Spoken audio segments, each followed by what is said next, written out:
Šiptari imaju bilo kakvu kulturu, odnosno istoriju na tom Kosovu, jer je sva istorija na Kosovu naša, kao i crkve, kao i spomenici, kao sve ono što je simbol jednog pravoslavlja. Dakle, u tom smislu također to nema veze sa Donbasom, odnosno sa kompletno DNR, LNR i tako dalje.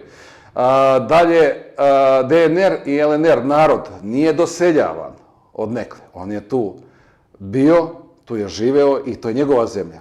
Za razliku od Šiptara koji su iz Albanije pobjegli, naselili se, ubijali srpski narod, silovali i proganjali. Dakle, neuporediv je ni u jednom smislu, ali ono što mene plaši jeste da su svi mediji, vidjeli smo slike juče i danas, objavili kako kao Putin je priznao Kosovo.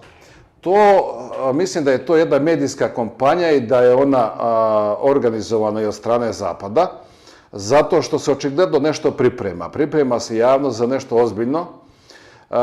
Ja razumem da se vrše pritisci na Srbiju. Ja to sve razumem. Međutim, ovo što se sada dešava, prvo, to je laž.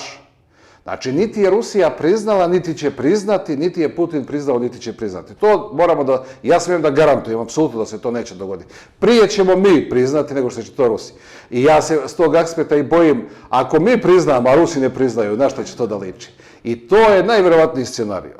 E sad, imamo izjavu i ruskog ambasadora koji je to također potvrdio. Ali kažem, to su sve zlonamere, jer neko se raduje da to Putin uradi i da to Rusija uradi, ali oni to neće dočekati. A to što mediji koji kontroliše vlast to pišu, to je već ozbiljan jedan signal da se ovdje verovatno politika Srbije može da menja u negativnom kontekstu u odnosu prema Rusiji, a onda možete očekivati i odgovor od Rusije, iako, kažem, Rusi su prema nama i više i suviše, kažem, dobri i blagi i korektni u odnosu na to kako mi postupamo prema njima. Tako da, ubeđen sam, prvo, to je čista laž i naravno naroda ne treba da sluša, to su apsolutne gluposti i to se neće jednostavno dogoditi. A da li će naša vlast ovom pripremom u stvari okrenuti brod prema nekom drugom pravcu, to je nešto što ostaje da mi vidimo.